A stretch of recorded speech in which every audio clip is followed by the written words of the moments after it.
rumah sakit.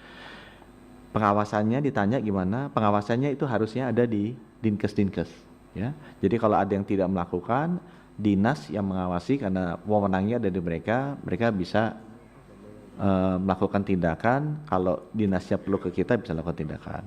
Nah, pertanyaan kedua sekarang, uangnya orang yang datang itu gimana? Mekanisme yang ada sekarang adalah yang bersangkutan bisa mereaktivasi. Jadi kalau ditanya, Pak, nanti BPJS nggak bayar. Justru dengan kesepakatan kita sebelumnya adalah orang itu tetap harus dilayani dan tinggal direaktivasi. Kenapa?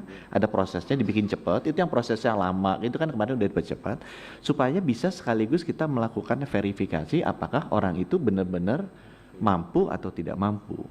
Karena kalau dia mampu, itu yang tadi bilang Pak Mensos, kita mau mengalokasikan jatahnya ke orang-orang 11 juta yang tidak mampu, yang selama ini kan tidak terdengar kan. Yang terdengar adalah 11 juta ini kan yang klaim. Tapi ada 11 juta orang baru sebenarnya oleh pimpinan sedikit pimpinan. Saya boleh selesaikan dulu nggak Bu? Sebentar lagi. Enggak, saya sedikit aja pimpinan. Sebelum dilanjutin sama Pak Menkes, saya harus ngomong dulu nih. Ya silakan Bu Irma. Pak Menkes bilang sudah memberikan surat edaran ke rumah sakit. Ngontrol nggak tingkat kepatuhan mereka? Karena faktanya di lapangan tuh banyak yang nolak loh.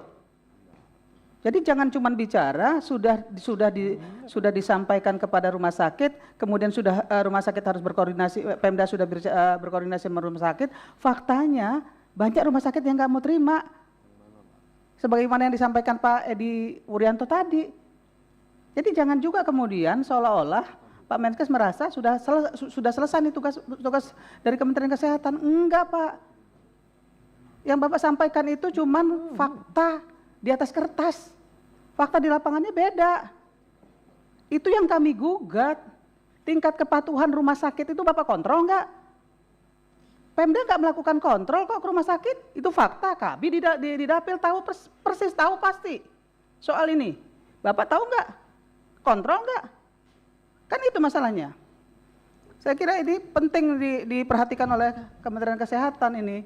Jangan cuma sekedar bicara sudah memberikan surat edaran tapi nggak ada kontrol, nggak lihat bagaimana tingkat kepatuhan rumah sakit. Yang jadi korban masyarakat. Mereka mau berobat nggak bisa, Pak. Mereka ngadunya ke siapa? Ke DPR. Kalau DPR tidak menindaklanjuti, DPR dilegitimasi, Pak. DPR dibilang nggak kerja. Kan itu yang terjadi sekarang. Maka saya harus bicara keras soal ini. Karena saya nggak mau juga ya, namanya DPR terus-terusan didelegitimasi seolah-olah DPR nggak melakukan kontrol kepada pemerintah. Kan itu masalahnya. Terima kasih pimpinan.